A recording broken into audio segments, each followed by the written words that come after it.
Hey everybody, this is Courtney Francois. If this is your first time on my page, hey, how you doing? I'll talk about everything, but today we are going to talk about how to connect with your ancestors, the proper way to connect with your ancestors. So y'all just sit tight. We're going to do this intro, and I'm going to tell you guys the things that I've learned recently about trying to connect with your people.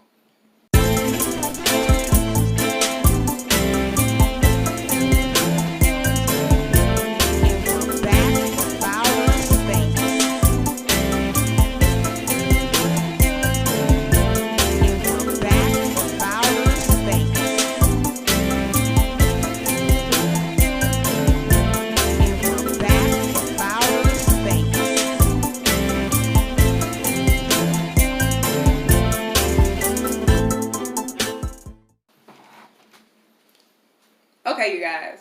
So I told y'all everything. I don't always just know stuff off the top of my head. So I definitely have notes when I'm doing these things. Like I said, some people practice over and over to record a video. I don't. So I follow a lot of different spiritual groups on Facebook and Instagram, and different spiritual people in the light magic, dark magic, healers, all types of random stuff. So there's this one lady I follow, and she's really into what she does. I know she does a lot of healing, a lot of reading, a lot of spiritual work, and a lot of people follow her. And she had a class. I asked her a lot of questions. I inboxed her a lot, asking different things. I ordered some oils from her, stuff like that. And she had a class on how to connect with your ancestors the correct way. And she was charging $100 for this class. And people that got, I think, ordered the class early, they only were charged $50. So I guess I've been interacting with her so much, she sent me an invitation to the class for free. So I'm going to give y'all some of the information I found out from the class. No charge, free of charge. That's right. I'm going to let y'all find out the things that I found out. And clearly I was not connecting with my ancestors the right way. Not at all.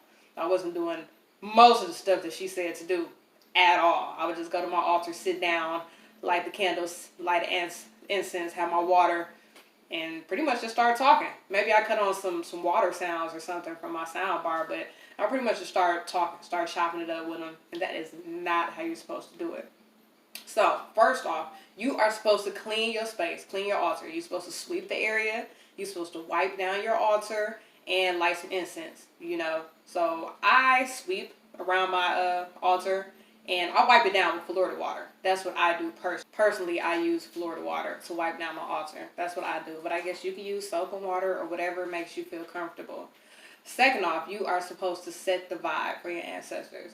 So, you're supposed to have all the elements there. You're supposed to have water to represent water. You're supposed to have a candle to represent fire, and I heard that there's no light in the ancestral realm, so I don't know, but that gives them light. You're supposed to represent air by lighting the incense, setting the vibe, giving them a good smell, bringing back good aromas for them, and represent earth by having your crystal sitting there.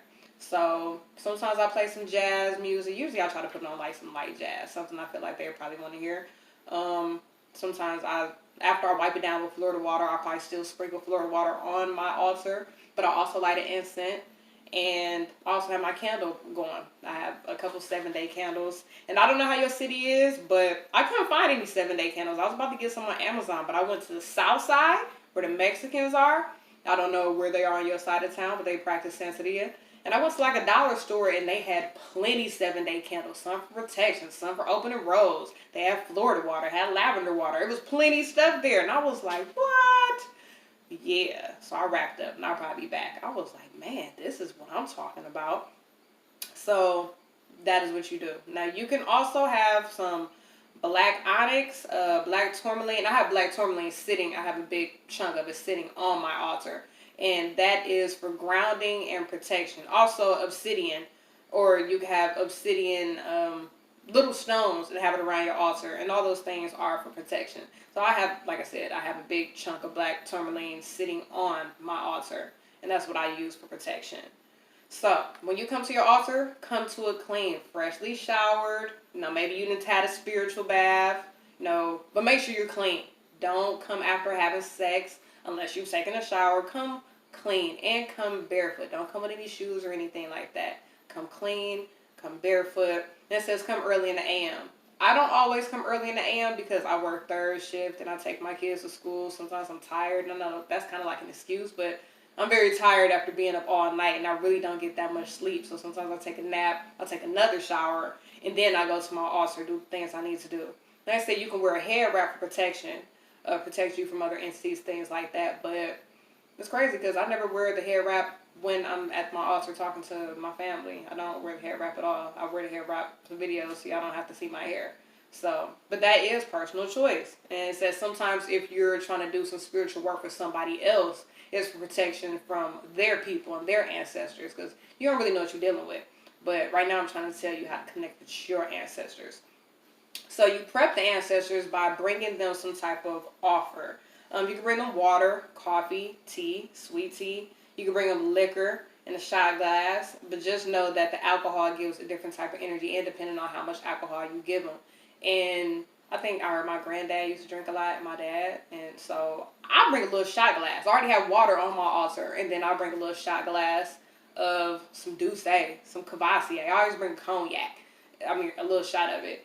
And I need some more shot glasses. I plan to start bringing like some sweet tea as well or some coffee. So I'm going to have a shot of liquor and a shot of something regular to give them. The candles, the fire, the light gives energy to your spirit. So you always need to have a candle lit at all times when trying to contact your ancestors. And also for the offerings, like I said, some people put food up there. Some people put money up there. Some people put, whatever up there as an offering. So, but back in the day, people only used to use water as an offering. So it could be as simple as water or whatever you're trying to do. And people want to know what is the minimum and maximum for having it on your altar. The minimum is 1 day, and the maximum is like 1 week to have it on your altar. And you try to establish a relationship with your ancestors. Try to build a relationship, trying to get some understanding with them. And that takes time. So it's like I sit there and I talk to them. I talk to them about the things that's going on, the things I'm dealing with, the things I know that they see, the things I feel like doing. If I feel like slapping the shit out of somebody and telling them I know it's not right and I know they probably wouldn't appreciate that, but what do they want me to do, So, like I said, before you do, make sure you come clean, come with a spiritual bath. You don't always have to come with a spiritual bath, but make sure you do a spiritual bath like once a week. I've been trying to do this spirituality thing, connect with ancestors, and so far I've only taken like 2 spiritual baths. So now that I know better, I'm on it every week. All right, and that's what we're doing. So, moving on from that, there are different divination tools you can use to connect with your ancestors. Myself, I use a pendulum. I heard you can use some shells, some type of shells you can use. Some people use pennies. Some people use tarot cards. Some people can hear them, they're kind of audible, things like that. But I use my pendulum. And, with stuff like that, with those type of tools, the shells, the cards, the pendulum, most of the things you ask are going to be yes, no questions. Because you have to, they're yes and no's. And even today, I asked them, I said, should I get a Ouija board so I can communicate with you guys better? And they say, yeah. So, and I feel like a Ouija board, it would be easier because there's a whole bunch of letters and numbers. Yes and no, goodbye, all of that. So I feel like they could really direct me to what they're trying to say with me having this Ouija board on my side. So we'll see how that works. Now, when you begin trying to speak to your ancestors, when you have everything set up and you're really trying to contact them, and it's that time, you need to invite them into your space. You say, I invite all of those who love, care, protect, and guide me to step forward during this time and to communicate the messages I need to hear. There's a couple different things she has said. Said, I also ask that those who love, guide, and protect me, to protect me from the spirits and entities that do not serve me well and do not plan on guiding me or that are not there for me, period. Help me to receive the messages that and guide me.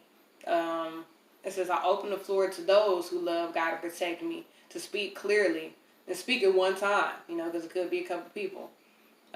Also, the spirits who I'm not related to, who are not my guides, who do not have my best interests at heart, that do not love, guide, or protect me, please leave the room. Ancestors, guides, remove all spirits that don't belong here.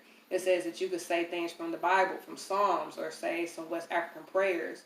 And you can ask them to help with your spiritual growth. So after you do the invitation words, then you go into the consultation. You ask your yes or no question. You ask your simple questions. Um, Ask if you're supposed to be with a certain person. Are you blocking your own blessings? Do they have any messages for you? Is there anything that they need from you? And I asked those questions, and they said yeah, but it's like, so how do I know what you need? How do I receive those messages I'm supposed to get? So that's why I asked about the Ouija board, so they could bust it down real quick for me. And, ask, do I need cleansing? What type of cleansing? I feel like you need a Ouija board or something to find out what type of cleansing. Or they'll give you a sign, or maybe they'll come into a dream or something like that. It's different for everybody. Um, so just figure out what works for you. And ask them to clean your energy. Ask them to clean your energy. Ask them to clean your aura. And I even asked them about dating. I asked them about different guys. I'm like, what you think about this guy? He was pendulum. No. Well, what you think about this guy? And then they'd be like, yeah. Well, what about this guy? I was like, no.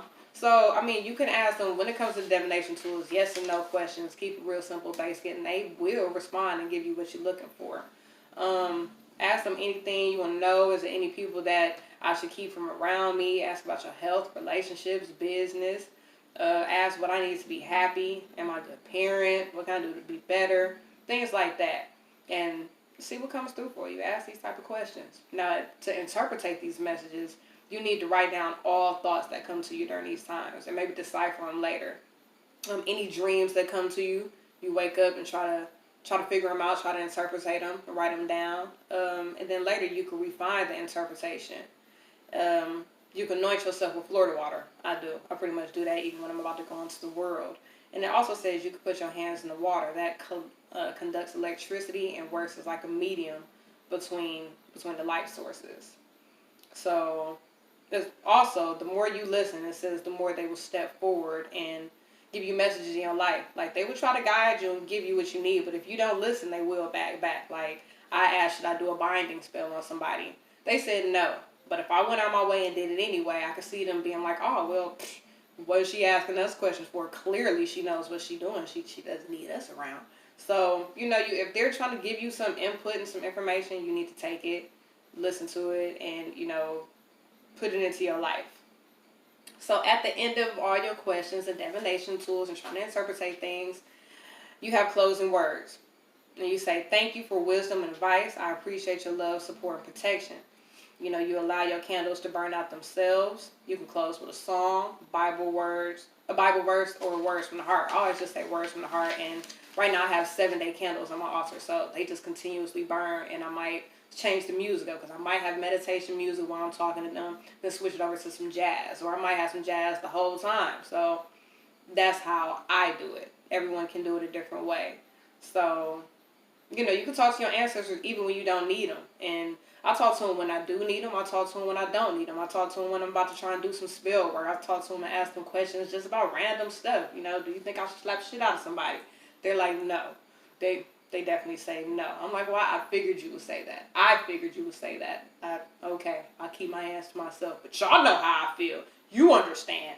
So, yeah. Just, try and build a relationship with them the best you can. And if you have negative spirits in your family or negative ancestors, you can use those negative ancestors to do harm and other stuff to other people.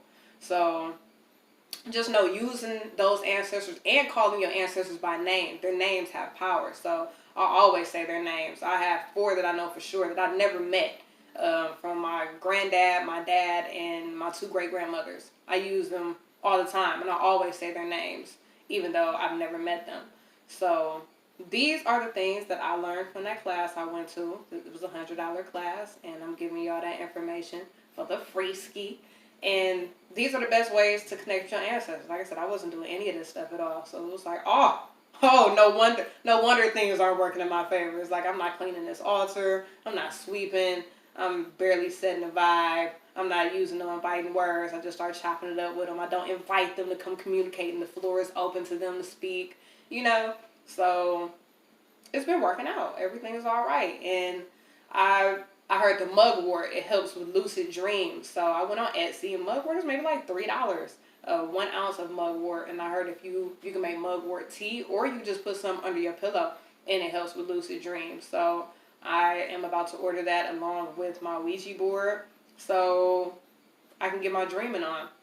But also, you can use your bodily fluid. Like if you masturbate or if you have sex and then you wipe some of that fluid and wipe it on your forehead, that helps you have lucid dreams as well.